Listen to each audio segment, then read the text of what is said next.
Welcome to the Snapshot of Meditation for Beginners by Jack Kornfield. Here we'll explore the key insights from Meditation for Beginners. Introduction. Just as you have to learn to walk before you can run, you must learn the core skills of meditation before you feel significant changes or reach anything resembling enlightenment. Though you might have goals you would like to reach by meditating, setting expectations about results or logistics will distract you from its true purpose, learning how to live contently with things as they are. The meditation experience. Before you begin, you'll need to unravel some stereotypes about meditation. Though meditation is part of some religions and carries spiritual significance in some cultures, the act of meditation itself is very personal. Everyone has their own methods and reasons for meditating. Good meditation will help increase your mindfulness and awareness of both the body and mind and focus on connecting all your senses. The technique or method used is also unimportant. Like any good habit, the key is to find a method and routine that you can stick to. Effectively learning and developing any new skill requires consistency, patience, and training yourself to focus on it, and meditation is no different. Vipassana, to see things as they really are, in Pali, is a widely practiced form of meditation that encompasses many of the basic exercises. This focuses on listening to the mind and consciously being aware of all activities. Learning how to practice mindfulness properly encourages you to be receptive to change and the possibility of creating learning experiences out of every opportunity. Meditation opens you up to becoming more compassionate through awareness of and awakening to the Dharma, or the laws of the universe. Dharma reflects impermanence, and the purpose of becoming more aware is to truly see how much life is constantly changing. In essence, the first law of Dharma is that nothing in life lasts forever, or even very long. The second law expands on the first law by pointing out that attachment and the desire for permanence in the changing world will set you up for disappointment. The solution to this is to adopt the wisdom of insecurity, a conscious acknowledgement of the need for change, and allow it to soothe and relax you instead of make you anxious. Being attached to the idea that things should stay the same inevitably causes suffering, and the act of truly caring is reflected in your ability to be flexible. The mindfulness skills you learn from meditation aren't only applicable to your designated meditation times. They can be applied to all activities in your life, from eating and exercising to people watching during your commute. The most important thing to know as you start meditating is that change is inevitable, and the act of resisting change does not create more peace or happiness, but actually causes suffering. Just like change occurs in everything else, the way you meditate is meant to change and evolve over time. If you place expectations on the results of meditating, or how it's meant to be done, you aren't truly meditating. Meditating is meant to bring you more inner freedom, not tie you down to more rules. How to start your meditation routine. To begin meditating, you should sit in a comfortable, stable position that you can maintain for several minutes without becoming stiff or sore. Straighten your back without locking your spine or becoming rigid, and drop your shoulders. Start noticing what is going on in the room around you. Take notes of the sights and sounds. Observe your tensions and try to loosen all of them. Take a few deep breaths. Getting in sync with your breathing. Start to observe the fact that you are breathing, and you will continue breathing whether you think about it or not. If your mind begins to wander to your to-do list or something you feel like you should be doing instead of meditating, bring yourself back by consciously focusing on breathing for 3 breaths at a time. A wandering mind isn't necessarily a bad thing, and allowing your thoughts to roam free for a few moments can help your meditation. But the point is to always bring your focus back to your breathing. If you need something to help you establish a rhythm, begin to softly say in and out to match your breathing pattern. Focus on stabilizing the flow of your breath. Getting in sync with your senses. Once your breathing is steady, you can begin to work through the rest of your body. At first, things might feel off. You probably aren't used to just sitting still and doing absolutely nothing for an extended period of time, and this lack of experience might cause tension in your jaw, shoulders, back, or other areas. Work this into your meditation practice. When you sit still, you become more in tune with the tension in your body. As you discover sensations, get in the habit of verbalizing them, such as by softly saying, tightness, tightness, tightness to yourself. Acknowledging these sensations as they happen will encourage them to eventually pass, or your mind to turn to something else. Your role when getting in sync with your senses is not to change the sensations you experience, but to acknowledge them and allow them to run their course. You're not interrupting you, but adding to the experience. Getting in sync with your emotions. Your mood has a significant influence on your ability to meditate. You might initially feel that meditation is boring, or get restless and irritated by the delayed gratification involved in meditation. When this happens, take the time to truly experience your emotions, even difficult ones like sorrow or loneliness. Getting in sync with your thoughts. Your mind might fall into patterns of thinking about your past, or race to imagine scenarios at the slightest suggestion. Either way, people generally don't connect with their thoughts until they meditate. One of the things meditation can teach you is what it really means to be lost in thought.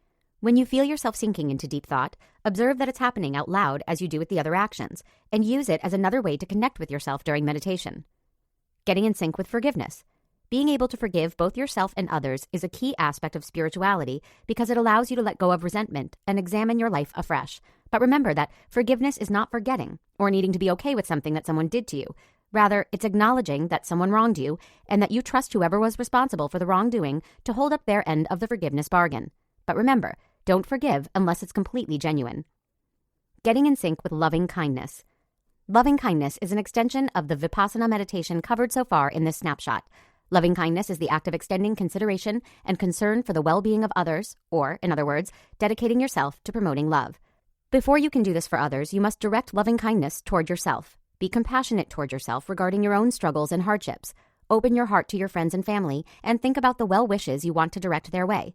Once you've done this, you can incorporate people in your community or city into your loving kindness practice, and then go even bigger. Imagine extending your arms around the entire earth and sending that same energy to all living things, and believe that they are able to continue spreading loving kindness. Getting in sync with eating. Food nourishes your body and soul and fuels you so you can accomplish the great things you do. It's therefore important to be deliberate about your relationship with eating. It's important to slow down your eating and enter a state of mindfulness before starting your meal. Think about who grew and produced the ingredients you used, how the food is prepared and what it means. Then give thanks in a way that's natural for you. After thinking about your food, sit down with your plate in front of you for a full minute and observe the food and the sensations in your body. You might notice your stomach rumbling, or that you can imagine tastes before you begin to actually eat. When you begin to eat, continue to think about each ingredient and where it came from, and try to taste each component as fully as possible. This process will help you in your meditation journey, but it will encourage you to change your relationship with food as well. Additionally, you will likely find that you feel the need to eat slightly less than you ordinarily have, since you're giving your body more time to digest over the course of the meal itself. Getting in sync with walking. Take a 15 or 20-minute walk, and using the same thought process you use when focusing on your breathing during meditation, observe how your body moves. Notice the movements and adjustments your body makes while taking each step, from shifting your weight on each foot to bending your knee. Start very slowly and build to the speed that makes you feel present. Walking this way is not to get from one place to another, but to completely absorb each and every movement. Meditation for enhancement, not escape. Meditation can be misused as an escape from reality. Many people long to find ways to disconnect from their problems and anxiety. However, meditation is not a form of escape, but a way for you to recognize that you are a part of everything and learn to acknowledge and accept pain. Instead of encouraging you to avoid social responsibility or disconnect from the problems humanity collectively faces, meditation enhances your sense of responsibility, enlightening you to the causes of the problems you may face and how to avoid being affected by them.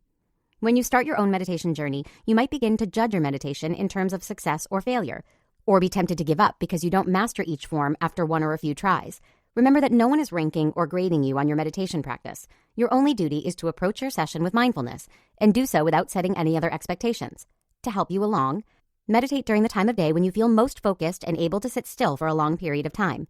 Find a quiet designated spot for meditation. Additionally, feel free to add something to settle or inspire you, such as a print with a quote or burning incense. Try group meditation to help you benefit from practicing mindfulness with like-minded peers.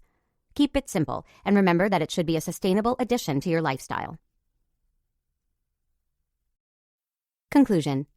The only tools you need to meditate are time and a willingness to put forth the necessary effort. If you aren't sure about dedicating yourself to meditation, make it a goal to try for 15 minutes per day for a week straight. You can ease into the beginning stages of meditation with some basic steps. Find a quiet place where you can sit still and comfortably. Focus on breathing and avoid letting your mind dwell on distractions. Bring your thoughts back to meditation by saying in and out while you breathe. When you experience distractions, try to make them part of your meditation. Vocalize itches or small cramps if you experience them while sitting, and do the same for sounds or other distractions outside of your body. Focus on loosening your tensions, but not getting rid of them altogether. Try incorporating meditation exercises during walks or meals so you can meditate during a range of activities. About Jack Kornfield. Jack Kornfield is an educator on meditation who has been teaching about Buddhist mindfulness for more than 40 years. Kornfield trained as a monk in India, Burma, and Thailand. He is the author of more than 10 books on meditation and mindfulness. He holds a doctoral degree in clinical psychology from Saybrook University. Thank you for listening to the snapshot of Meditation for Beginners by Jack Kornfield.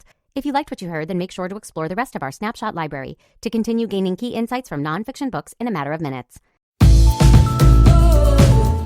Thank you for listening to our quick learning audiobook review series. If you liked what you heard, then check out our channel for more free audiobook reviews. We post new audiobooks every week. And don't forget to like and subscribe to our channel and hit that notification bell to be first to hear of our latest reviews.